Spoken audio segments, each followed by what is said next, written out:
What are some truths some parents refuse to accept? If you judge your children too much, they will learn to hide things from you. If your kid needs help, speech therapy, tutoring, medication, occupational therapy, etc.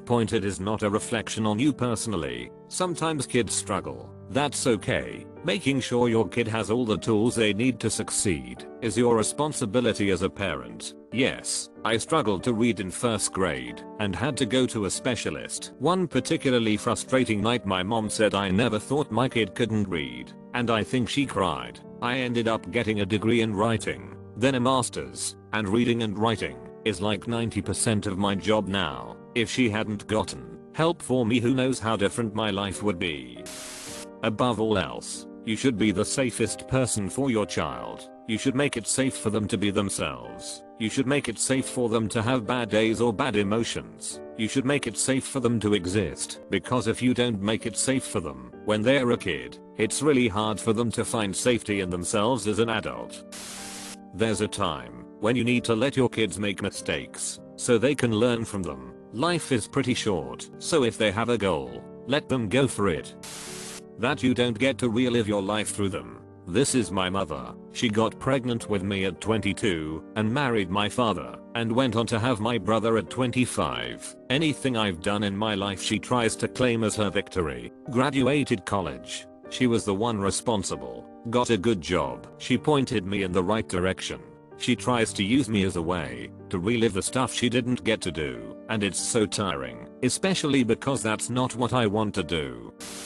Your child's mental health doesn't care about your worries of looking like a bad parent. If you get them help, it will continue to get worse the longer you neglect them. I remember being in middle school and telling my mom I thought I was depressed. She panicked at the thought of me getting on medication for it because she always looked down on my aunt for putting my cousin, same age as me, on antidepressants. Her taking me to the mall right after and asking if a new pair of shoes would make me happy again is what I remember as the saddest moment of my early life. That might sound stupid, but when you realize that the person who you thought was supposed to be your safe place can't handle your real emotions, it's very hard to cope with. If I had never learned to hide my sadness, then who knows, maybe I wouldn't have tried to kill myself 5 years later. I'm okay now, but it was a much longer road to get here than it should have been. You as a parent are responsible for teaching your kids proper manners and common decency, not their teachers, tutors, babysitters, etc. I briefly worked as a Japanese teacher, and I was surprised at how little some of these parents were involved in their kids' lives and expected me to address all their problems during the short few hours I had them for the week.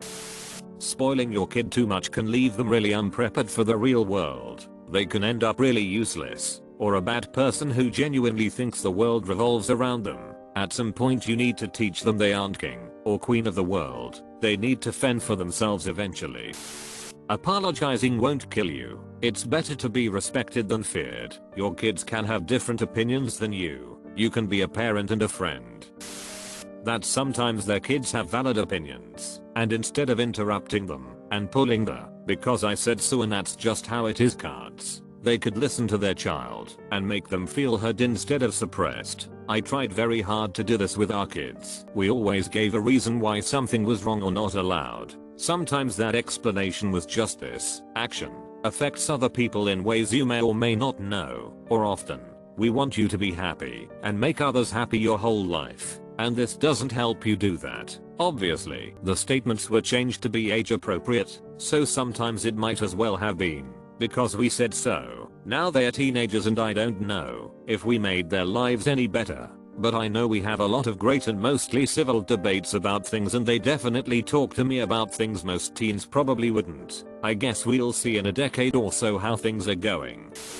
That there comes a point where your kids grow up and you will start to see them as peers, sharing stories that are vulnerable, asking for advice. But once you do that, you're not the boss of them anymore. You can't talk about your bad intimate life with your adult kid while also yelling at them for not finishing college or whatever. That when kids grow up, they will enjoy spending time with you if you treat them like a friend. They will not enjoy spending time with you if you continue to act like an authority figure or someone who knows better. That your children may turn out completely different to you, different interests, different hobbies, different ideologies, different religions. Don't get mad at your kid because he likes reading instead of football. Some parents need to accept that a whole day of shopping with the little kid isn't realistic, and that instead, you just need to do what you can and take them home. If they are screaming and crying, especially if they are little kids especially have a limit. They won't be able to handle a full day of shopping for a while. Don't push the kid to the point of screeching, screaming, and crying and expect them to continue. It makes them, you and everybody else miserable. Your words hurt. If I finally hurt you with words one time, then take a wild guess who I learned that from. I tried to separate out my being upset from my love for them. I'd tell them I love you, but I don't like what you did. My daughter made me cry when she turned 18 and told me that made a huge difference. She was able to separate that she was a good person who just made a mistake. They don't know their kids as well as they think they do. Your children are going to grow up one day. They are not gonna be your little angels forever.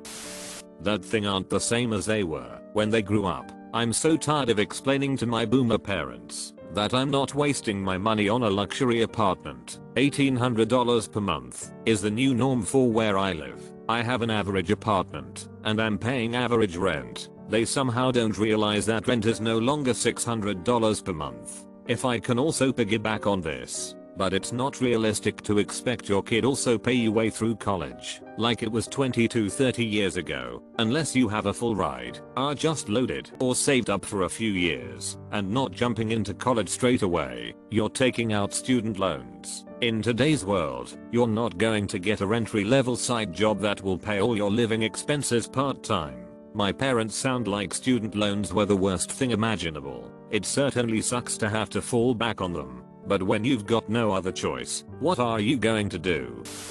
That giving them attention is actually good for them, and not bad. Kids need affection and to be shown they are important, and that does not mean they are being spoiled.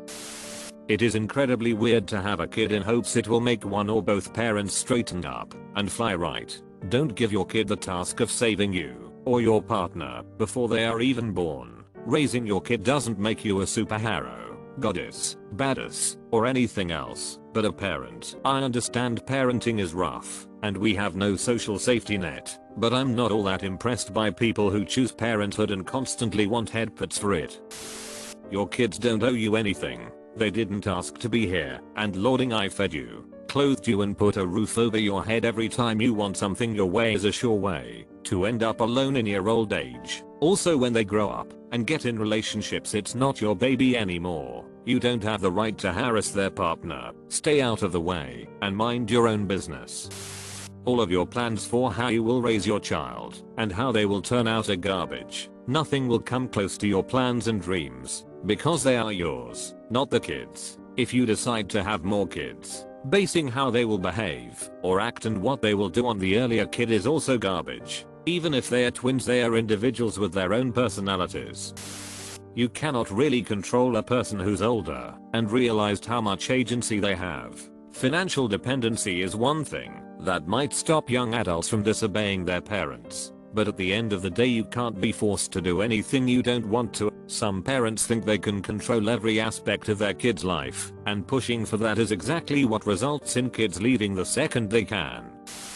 ADHD is a real thing. I mentioned to a coworker my aunt, and he was like, nah, that's not real. A doctor tried to tell me my son has it, and I was like, no, paraphrased. I couldn't get into it at the time, but I wish I could have. It's absolutely real and crippling if you don't know how to manage it. Even with meds and therapy, it's crippling sometimes. I'm sorry, little dude. I hope your dad comes around and accepts it one day.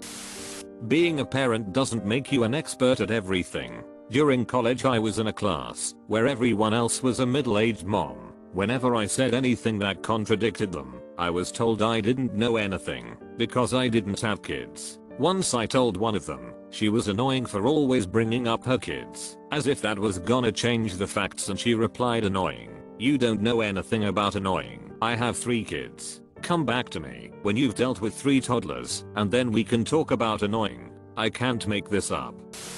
Internet access completely changes what being young is like. My parents didn't have to worry about a bully guessing their security questions and getting access to all their private photos, or someone on the other side of the world getting mad that they supported basic human rights. Your kid is an individual. There is a good chance that their interests, hobbies, and passions are going to be different from yours. Support and encourage your kids to be themselves and not a mini you. Also, for the love of God, have a conversation about how you and your partner plan on raising your kid. My parents had such drastically different and bad in their own ways parenting styles. It was really confusing.